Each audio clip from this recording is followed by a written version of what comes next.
जय सत्यओम सिद्धाय नमः। हठ योग का अर्थ व उसका सिद्धांत क्या है और उसके मुख्य आसन कौन से हैं? आज के युग में हठ योग कितना प्रभावी है? क्या इससे सच में समाधि की प्राप्ति की जा सकती है? आदि विषय पर बता रहे हैं महायोगी स्वामी सत्येंद्र जी महाराज। हठ योग के बारे में लोगों की अलग अलग प्रकार की परिभाषा और धारणा है कि हठ शब्द के हठ प्लस अच प्रत्यय के साथ प्रचंडता या बल अर्थ में प्रयुक्त होता है। यानी हठ माने बलपूर्वक या जबरदस्ती अपने को यानी अपने प्राणों व मन को अंतर्मुखी करना। इसलिए हठेन या हठात क्रिया विशेषण के रूप में प्रयुक्त करने पर इसका अर्थ बलपूर्वक या प्रचंडता पूर्वक, अचानक या दुराग्रह पूर्वक अर्थ में लिया जाता है। हठ विद्या स्त्रीलिंग अर्थ में बलपूर्वक मनन करने के विज्ञान के अर्थ में ग्रहण किया जाता है। इस प्रकार सामान्यतः लोग हठ योग को एक ऐसे योग के रूप में जानते हैं जिसमें हठ पूर्वक कुछ असाधारण शारीरिक एवं मानसिक क्रियाएं की जाती हैं। इसी कारण सामान्य शरीर शोधन की प्रक्रियाओं से हटकर की जाने वाली शरीर शोधन की षट क्रियाएं नेति, धौति, कुंजलवस्ती, नौली, त्राटक, कपालभाति को हठ योग मान लिया जाता है, जबकि ऐसा बिल्कुल भी नहीं है। षटकर्म तो केवल शरीर शोधन के साधन हैं। वास्तव में हठ योग तो शरीर एवं मन के संतुलन द्वारा राजयोग प्राप्त करने का पूर्व सोपान के रूप में विस्तृत योग विज्ञान की 4 शाखाओं में से एक शाखा ये हठ योग विज्ञान है। साधना के क्षेत्र में हठ योग शब्द का यह अर्थ बीज वर्ण है और ठ को मिलाकर बनाया हुआ 2 शब्द के अर्थ में प्रयुक्त किया जाता है, जिसमें है या हन तथा ठ या ठन ज्ञ के अनेकों अर्थ किए जाते हैं। उदाहरण है से पिंगला नाड़ी दाहिनी नासिका यानी पुरुष शक्ति सूर्यस्वर तथा ठ से ईड़ा नाड़ी बाई नासिका यानी स्त्री शक्ति चंद्रस्वर। ईड़ा ऋणात्मक नेगेटिव ऊर्जा शक्ति एवं पिंगला धनात्मक पॉजिटिव ऊर्जा शक्ति का संतुलन बनाकर उन्हें एक सूत्र में करना अर्थ है। हठ योग में ये 2 हन और ठन भी हंस बीज मंत्र की भांति ही बीज मंत्र भी हैं, जैसा कि हन सन यानी हंस मंत्र है। अंदर जाता सांस हन और बाहर जाता सांस ठन है, इसलिए ये मंत्र हुआ हंठ।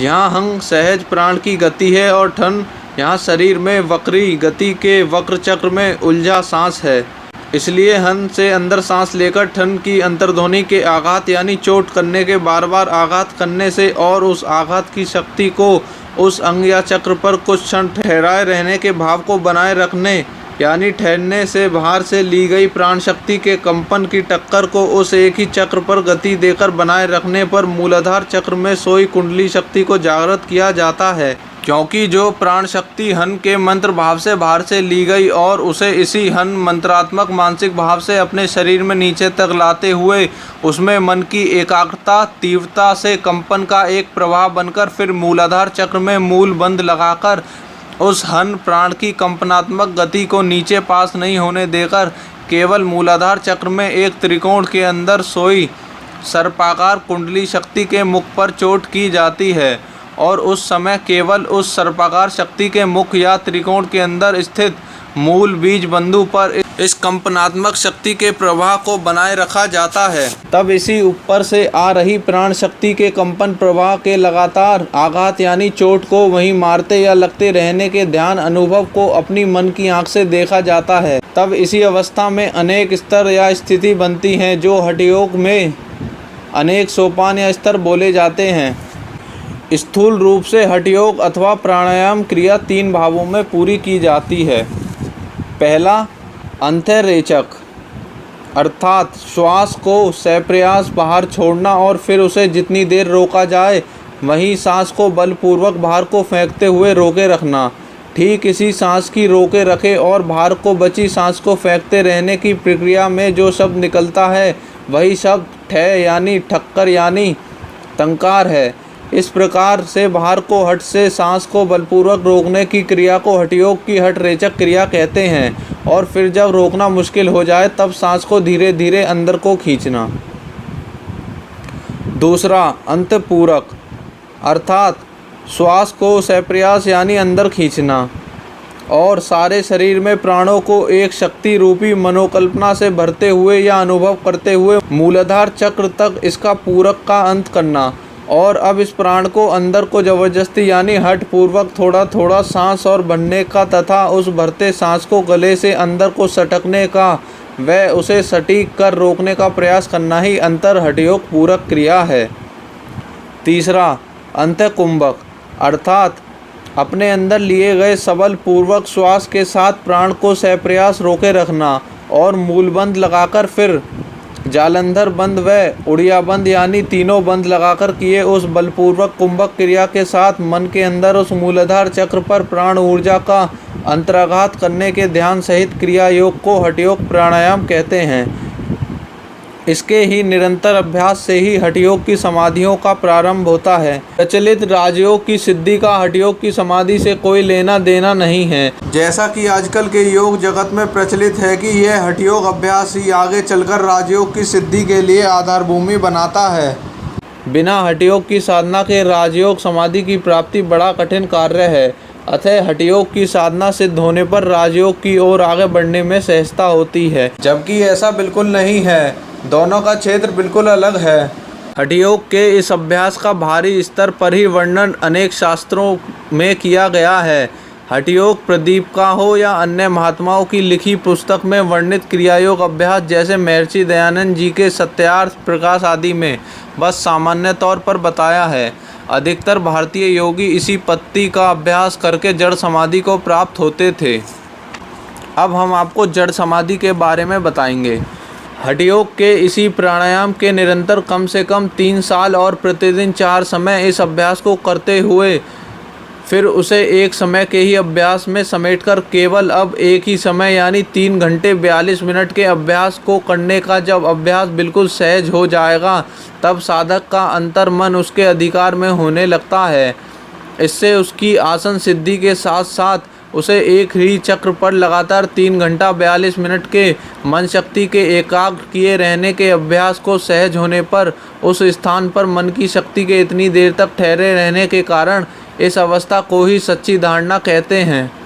तब ही उन चक्रों पर जो लगातार प्राणों का कंपनात्मक आघात यानी टक्कर लगती रहती है और नीचे लगातार मूलबंद लगा रहने से मूलाधार में इस क्रिया से जो शक्ति बढ़ रही है वो नीचे को पास यानी स्खलित नहीं होती। इसलिए मूलाधार चक्र पर भयंकर प्राण शक्ति का भयंकर कंपन होने से प्राण शरीर का शोधन होता है और इस प्राणायाम के अभ्यास से साधक स्थूल शरीर से उसका प्राण शरीर अलग हो जाता है।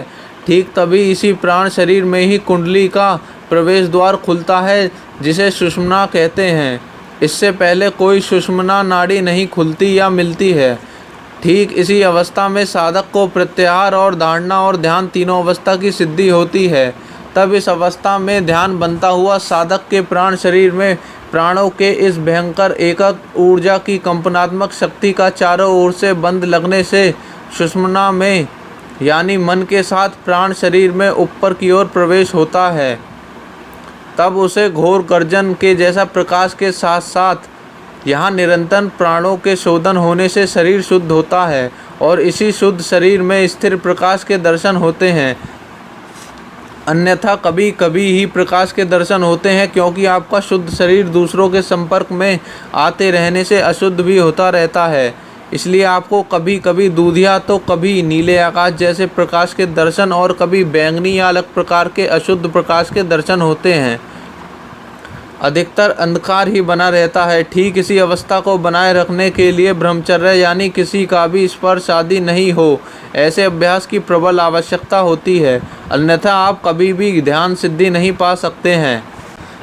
अब इसी अवस्था में जब प्राण शक्ति का ये इकट्ठा प्रवाह मूलाधार चक्र में घूमता है तब ही अनेक प्रकार की अलग अलग ध्वनियाँ बांसुरी, कानों में सीटी और तरह तरह की मनुष्य की आवाज़ें, घोर गर्जन की ध्वनि सुनाई आती जाती हैं।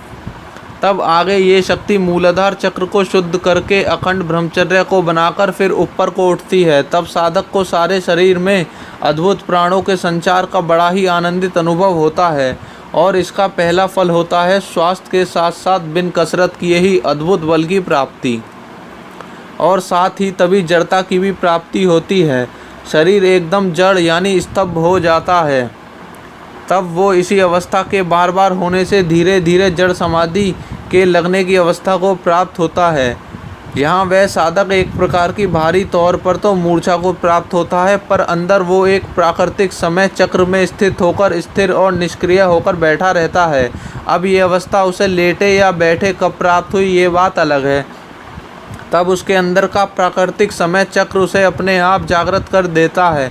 कितनी देर रहे ये बात अलग है। ठीक उसी पहली अवस्था के लिए गुरु का पास होना आवश्यक होता है, जो उसे इससे बाहर निकाल दे, अन्यथा उसे बहुत देर भी लग सकती है। पर चिंता की कोई बात नहीं है।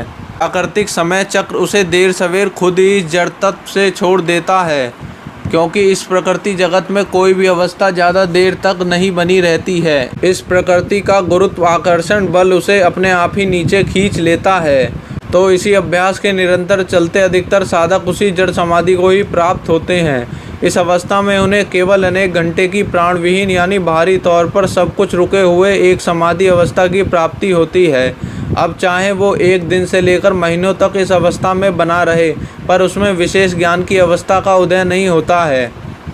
ठीक यही ही बहुत उन्नत गुरु की परम आवश्यकता होती है, जो उसे इस जड़तत्व अवस्था से जल्दी पीछा छुड़ाकर मन यानी सूक्ष्म शरीर की तीसरी अवस्था में प्रवेश करा दे। तब अनन्य शरीर और प्राण शरीर से आगे बढ़कर वो मन शरीर और उसके अनेक स्तरों में प्रवेश करता हुआ विज्ञान शरीर में स्थित होता है। तब सच्चे ज्ञान के साथ सच्ची शक्तियों की प्राप्ति होती है। इतने तो कभी कभी कुछ मानसिक शक्तियों के हल्के फुल्के चमत्कार जीवन में दिखाई देते हैं, पर उन पर अधिकार नहीं होता है। इसलिए तुम इस हठयोग को कम मत आंकना कि अरे उसके करने से कोई विशेष अवस्था की प्राप्ति नहीं होती है। साधना के पहले चरण में हठयोग की ही प्राप्ति होती है। इस सब को सिद्ध गुरु के निरंतर सानिध्य में ही समझा और प्राप्त किया जाता है। अब हम आपको हठयोग और राजयोग में अंतर बताएंगे। वैसे तो दोनों में ही स्वयं का ही पुरुषार्थ है, पर हठयोग में स्वयं के पुरुषार्थ का अभ्यास अधिक है। यानी जो साधक केवल अपने ही बल पर साधना करके सिद्धि पाता है और इसके बाद ही उसमें अपने में स्थित एक अतिरिक्त शक्ति, जिसे अनादि आत्मा की गुरु प्रदत्त शक्ति के सहयोग का अनुभव होता है, तब वो उसकी सहायता से आगे बढ़ता है, जिसे भक्ति योग में भगवान के आश्रय की सहायता से आगे बढ़ना कहते हैं। और राजयोग में भी इसे गुरु के निरंतर शक्तिपात से आगे बढ़ना कहते हैं। यही अतिरिक्त शक्तिपात की आवश्यकता केवल इसी जीवन में सफलता पाने का अर्थ है। अन्यथा प्रत्येक साधक के जीवन अनंत और उसकी आत्मा स्वयं सर्वज्ञानी और मुक्त व मोक्ष ज्ञानी है, तभी तो उसे आत्मा का ज्ञान प्राप्त होता है। पर पता नहीं कितने जन्म लगे। इसलिए गुरु की अतिरिक्त शक्तिपात के कारण साधक का अपना पुरुषार्थ यानी परिश्रम जल्दी सफलता देता है और वो जल्दी जल्दी अन्य शरीर से प्राण शरीर और मन शरीर यानी सूक्ष्म शरीर की प्राप्ति करके साधना के एक पक्के स्तर को पा लेता है। फिर तो वो अपनी साधना इस प्रकृति के बंधन से मुक्त और स्वतंत्र होकर कर सकता है। यही अवस्था को ही योग में अमरता या वज्र शरीर या अक्षत शरीर की प्राप्ति होना कहते हैं। वैसे सच्ची साधना इसी शरीर के बाद शुरू होती है। इसके बाद अवतारवादी सिद्धि योग की प्राप्ति के लिए साधना होती है। अब हम आपको आहार के बारे में बताएंगे। आज के युग में जो हम गाय या भैंस का दूध पीते हैं, इसे पीकर साधना करेंगे तो सफलता कम मिलती है, क्योंकि अब बहुत वर्षों से गाय और भैंस सब प्रदूषित कुट्टी खा रही हैं। नतीजा उनका दूध पीने से हमारे शरीर में भी वही विष बढ़ता है और उसके बढ़ने से साधक के शरीर में प्रारंभिक वायु भी दूषित होने से उसे गैस, कब्ज, बार बार डकार आने से उसका कुंभक सिद्ध नहीं होता है। इसलिए योगी इस दूध घी का भी त्याग करके केवल फल आहार और मेवा आहार को अपनाते हुए साधना करते हैं। इससे अधिक ज्ञान को सिद्ध गुरु के द्वारा उसकी मर्जी और साधक को जांच लेने के बाद ही प्राप्ति होती है। फिर भी हठयोग का ये ज्ञान आपको इसके विषय में अच्छा ज्ञान देगा, बाकी साधना ही है। जय सत्यओम सिद्धाय नमः। अगर आप हठयोग पर स्वामी सत्येंद्र जी महाराज का आर्टिकल पढ़ना चाहते हैं तो उसका लिंक हमने नीचे डिस्क्रिप्शन में दिया है।